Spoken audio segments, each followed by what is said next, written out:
The Aeon Reclaimers. Prologue: Echoes of Collapse. By the 70th millennium, humanity had transcended the constraints of biology and time. Known as the Aeon, these post-human beings existed as temporal energy, their consciousness spanning multiple timelines simultaneously. Their evolution had been a slow and arduous journey, marked by countless disasters, conflicts, and triumphs. Over millennia, humanity developed the ability to perceive and navigate alternate timelines, a skill born from necessity as they faced countless existential threats. This capacity allowed them to master temporal mechanics, creating the continuum, nexus, a vast structure existing across dimensions. The nexus enabled the Aeon to monitor and influence critical junctures in the timeline, ensuring their survival while nurturing the balance of space-time. Despite their immense power, the Aeon adhered to strict principles of non-interference until the anomaly appeared.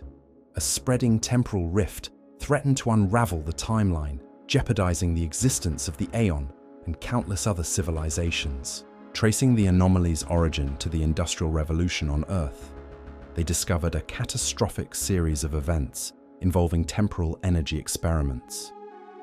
Realizing that this singular moment threatened all of existence, the Aeon made a monumental decision to send emissaries back in time to guide their ancestors. Part 1. The Reclaimers' Mission. The Aeon chose their emissaries carefully. Known as Reclaimers, these individuals were carefully chosen to operate within the 19th century, embodying human diversity to navigate its complex societies. Among them were Vielle Harrick, a reclaimer posing as an enigmatic inventor. Vielle's role was to steer technological advancements towards stable and sustainable paths. Kalith Tanaka, a reclaimer disguised as a labor organizer, tasked with addressing societal inequalities that could destabilize future progress. Adana Okoro, a historian and philosopher sent to influence cultural movements, ensuring the preservation of critical knowledge and ethical progress. Emery Cheng Calloway, a journalist with a sharp wit and a keen sense of justice, placed to amplify the impact of reforms and resistance against exploitation. Their mission was to locate and influence pivotal figures, subtly altering decisions that would cascade into a stable timeline. Each reclaimer carried with them fragments of knowledge critical to their mission, encoded within their consciousness. However, their powers were limited by the temporal laws of the past, forcing them to rely on wit, ingenuity, and human resilience. Part 2. The Vorthelis Threat. Unbeknownst to the Aeon, the rift had drawn the attention of an alien species known as the Vorthelis. Originating from a dimension destabilized by their own experiments with time, the Vorthelis had become nomadic predators, exploiting unstable timelines to anchor their existence. Their biology was a haunting amalgamation of shifting shadows and bioluminescent patterns, capable of influencing weaker minds through hypnotic pulses. The Vorthelis had once been a thriving civilization, with a history of grand achievements in art, science, and exploration. However, their ambition led them to experiment with dimensional energy, which fractured their reality and left them stranded. Between timelines, desperate to survive, they evolved into parasitic beings, feeding on the energy of collapsing dimensions and manipulating civilizations to accelerate their destruction. As the Aeon dispatched their reclaimers to 19th century Earth, the Vorthelis infiltrated the same era, appearing as spectral figures influencing individuals like whispers in the dark. They targeted key inventors and industrialists, accelerating dangerous temporal experiments to widen the rift. Their ultimate goal was to turn Earth into an anchor, stabilizing their own existence at the cost of humanity's timeline. Vielle, Kalith, Adana, and Emery quickly realized that their mission was more complex than anticipated. The Vorthelis' interference was not only escalating the timeline's instability, but also creating fractures in human society. Factories became sites of unexplained accidents. Influential leaders began advocating for reckless experimentation, and entire communities were gripped by fear and superstition. Among the humans influenced by the Vorthelis, was Dr. Elias Cormund, a Scottish physicist whose experiments with energy transfer were critical to the timeline. Under the Vorthelis sway, Cormund began developing devices capable of manipulating temporal fields. If left unchecked, his work would create a catastrophic feedback loop, cementing the rift's expansion. The Reclaimers divided their efforts. Vial embedded himself in Cormund's laboratory, posing as an assistant to subtly redirect his research. Calith organized labor strikes to delay the production of machinery intended for temporal experiments. Adana fostered cultural movements that emphasized caution and ethical responsibility in scientific progress, countering the Vorthelis' narrative of unchecked ambition. Meanwhile, Emery used his platform as a journalist to expose mysterious accidents and hold powerful figures accountable. The battle for humanity's timeline intensified, with the Aeon and Vorthelis vying for control of key moments. Yet, as the Reclaimers worked tirelessly, they began to uncover a deeper truth. The Vorthelis' presence was not just a threat, it was a reflection of humanity's potential for self-destruction. The Aeon's mission was not merely to guide their ancestors, but to confront the flaws within their own legacy, ensuring that the timeline's future was built on resilience and unity. Part 3. Threads of intervention. The Aeon Reclaimers descended into the 19th century, blending into its vibrant and tumultuous world. Disguised as humans, they began their mission to identify and influence pivotal figures, weaving subtle threads of guidance into the fabric of history. The timeline was fragile, and each action required precision. A misstep could unravel the very future they sought to protect. Vial Harrick and Dr. Elias Cormund. Vial Harrick found himself in Edinburgh, a city humming with intellectual fervor.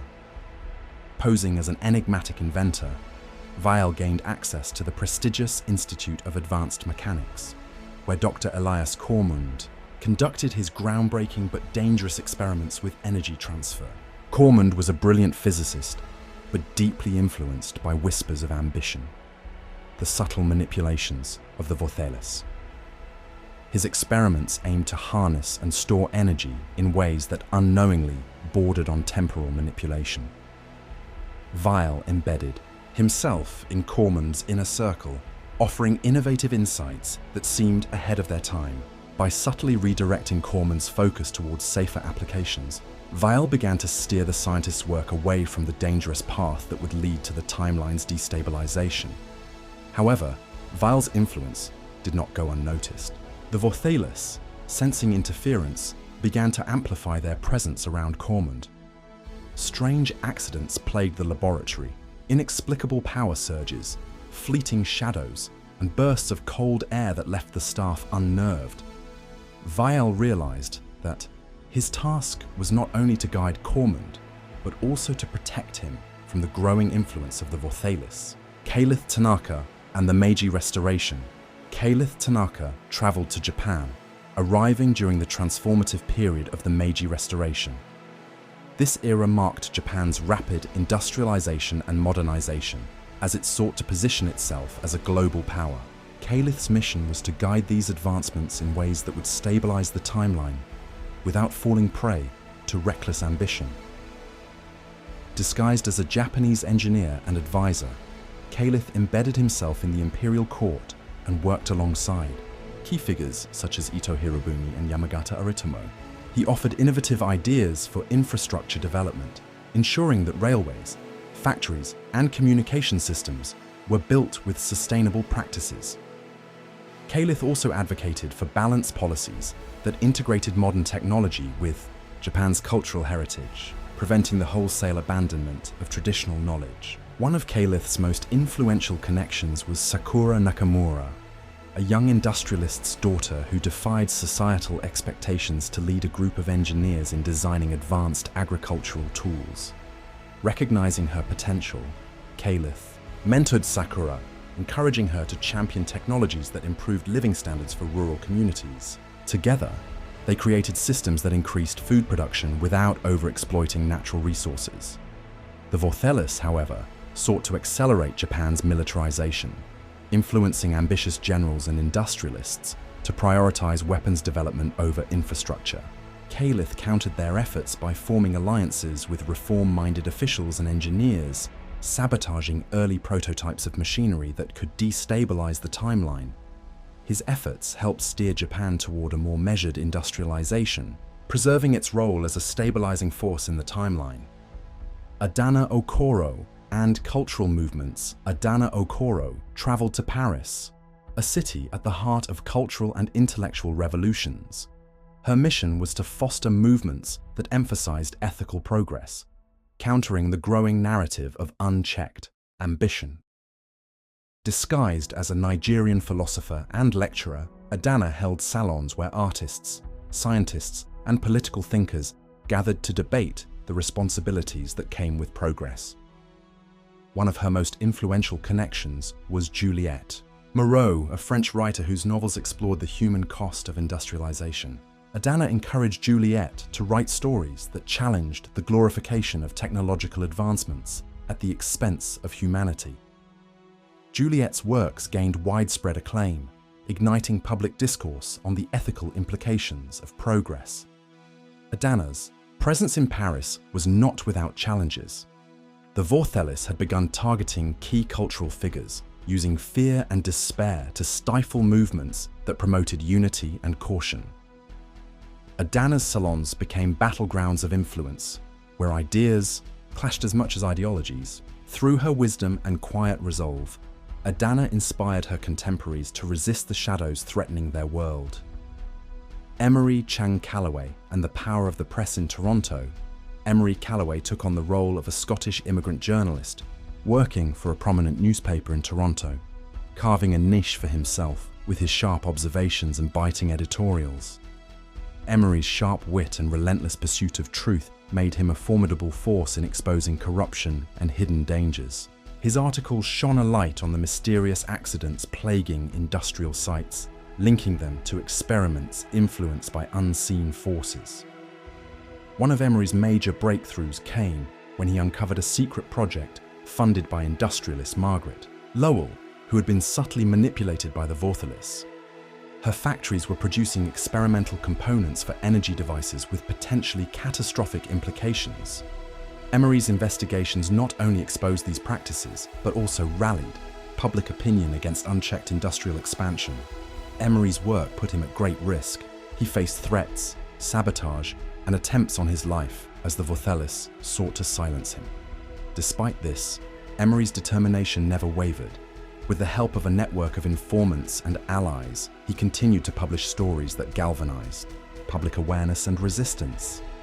The threads converge as the Reclaimers worked across different regions. Their efforts began to converge.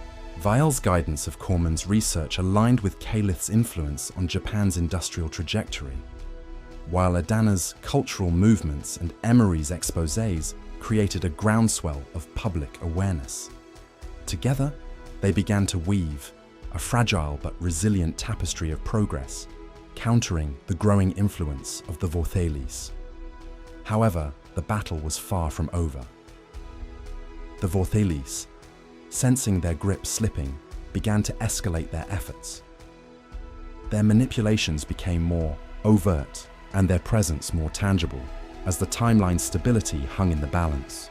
The Reclaimers knew that the next steps would determine the fate of humanity's future, and they prepared for the challenges ahead. Part 4. The Convergence. The efforts of the Aeon Reclaimers across the 19th century began to align as their interventions reached a critical juncture. While each of them had operated independently to influence key figures and events, their paths were now drawn together. By the increasing threat posed by the Vorthelis, the alien presence had grown more brazen, their manipulations escalating as they sought to destabilize humanity's trajectory toward a stable future. The gathering at Caldrith Vale. Harrick, Caliph Tanaka, Adana Okoro, and Emery Calloway converged in the burgeoning industrial city of Caldrith, a fictional hub of innovation and ambition in the heart of England. It was here that Dr. Elias Corman's redirected research had led to the development of a promising new energy source. The device, dubbed the harmonic nexus, was capable of storing and distributing energy far more efficiently than existing systems, but its experimental nature made it a focal point for the Vorthaless. The Reclaimers knew the Nexus's success or failure would determine the stability of the timeline. Under Vial's guidance, Cormund had abandoned his initial dangerous designs, but the Vorthaless continued to infiltrate his staff and sabotage his work. The Reclaimers recognized that they needed to act together to protect the Nexus and neutralize the alien influence once and for all. Coordinated interventions. Vial Harrick orchestrated security around the laboratory, embedding himself among Cormund's trusted assistants. His knowledge of the Vorthaless allowed him to identify their operatives, whose subtle manipulations caused delays and malfunctions. Using his Aeon-given insight, Vial exposed these infiltrators, ensuring that Cormund's work proceeded uninterrupted. Kalith Tanaka worked with local industrial leaders and labor unions to secure materials and resources for the project. Leveraging his connections in Japan's industrial sectors, Kalith introduced advanced methods of resource management, ensuring the Nexus had the components it needed while preventing the Vorthaless from cutting off critical supplies. Adana Okoro rallied intellectuals and cultural leaders in Kaldrith, emphasizing the importance of ethical innovation. Her public lectures and debates inspired local workers and thinkers to resist the fear and despair spread by the Vorthaless. Her influence bolstered morale, creating an environment of hope and determination around the project.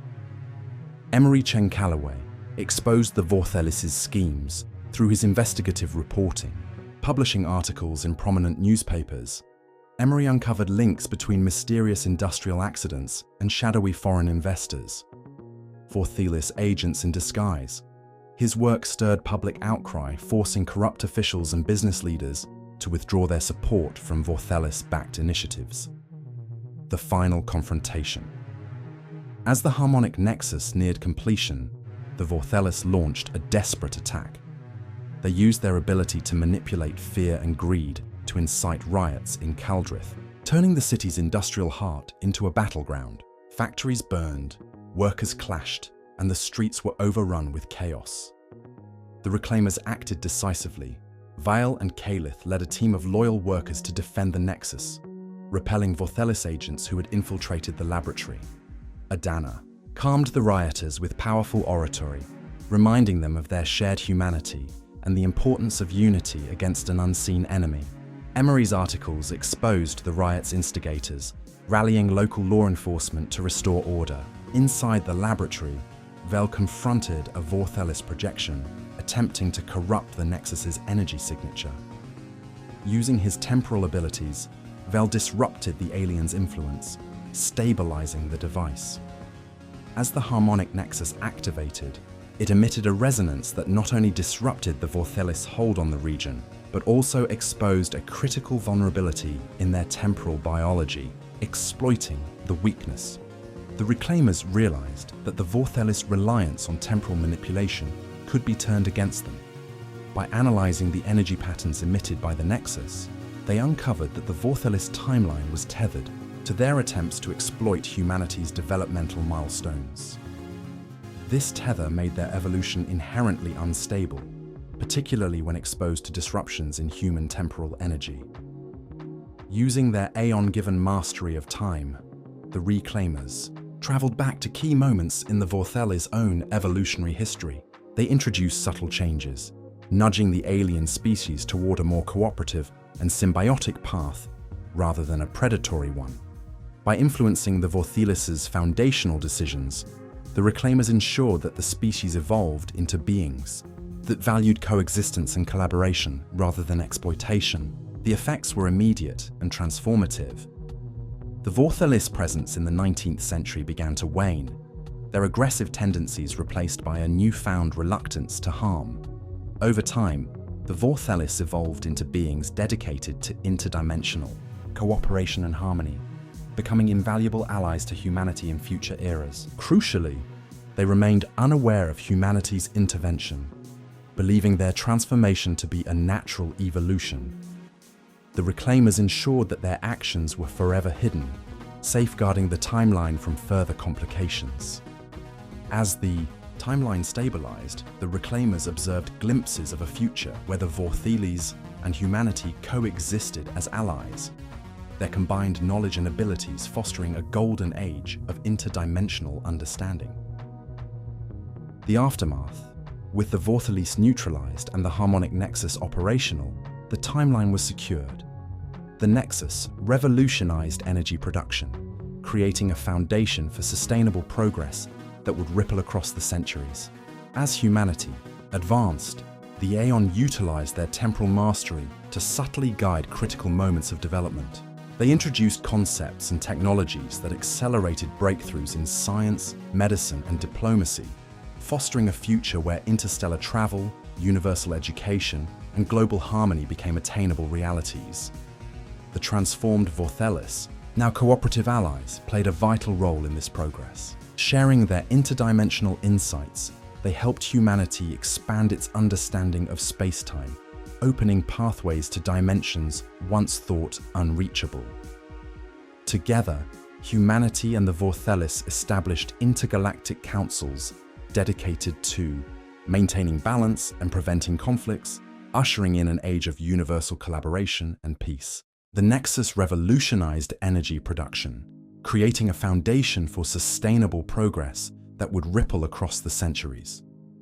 Culdrith emerged as a symbol of ethical innovation, inspiring a global shift toward responsible industrialization. The Reclaimers' mission was not without sacrifice. Their prolonged presence in the past had begun to erode their connection to the Aeon, leaving them increasingly vulnerable to the constraints of time. Despite this, they chose to remain, ensuring that their work would endure through the generations. Legacy in time, the Reclaimers faded into history, their identities obscured by the passage of time, yet their influence endured, etched into the advancements and philosophies of the future. Humanity continued to evolve, guided by the principles of balance and resilience the Aeon had instilled in their ancestors. Over the centuries, the Aeon themselves ascended to a state of near omnipotence, their mastery of time and space allowing them to subtly steer the universe's development. Through small, precise interventions, they ensured that harmony prevailed, resolving conflicts before they could escalate and nurturing cooperation among species. These interventions remained invisible to all but the Aeon, their work an enduring testament to their commitment to the universe's stability. The transformed Vortheles, unaware of humanity's intervention, became one of the Aeon's most trusted allies. Together, they fostered advancements that brought interdimensional harmony and unlocked the universe's hidden potential. The legacy of the Aeon and their Reclaimers was not merely survival, but the creation of a cosmos defined by unity, progress, and the unyielding promise of peace. Yet their influence endured, etched into the advancements and philosophies of the future. Humanity continued to evolve, guided by the principles of balance and resilience the Aeon had instilled in their ancestors. The Aeon, watching from the Continuum Nexus, recognized the success of their mission. The timeline was stable, the anomaly contained, and humanity's potential preserved. But they knew the work was never truly complete. Time, like the universe, was ever-changing, and the Aeon remained vigilant, ready to intervene again should the threads of existence begin to unravel.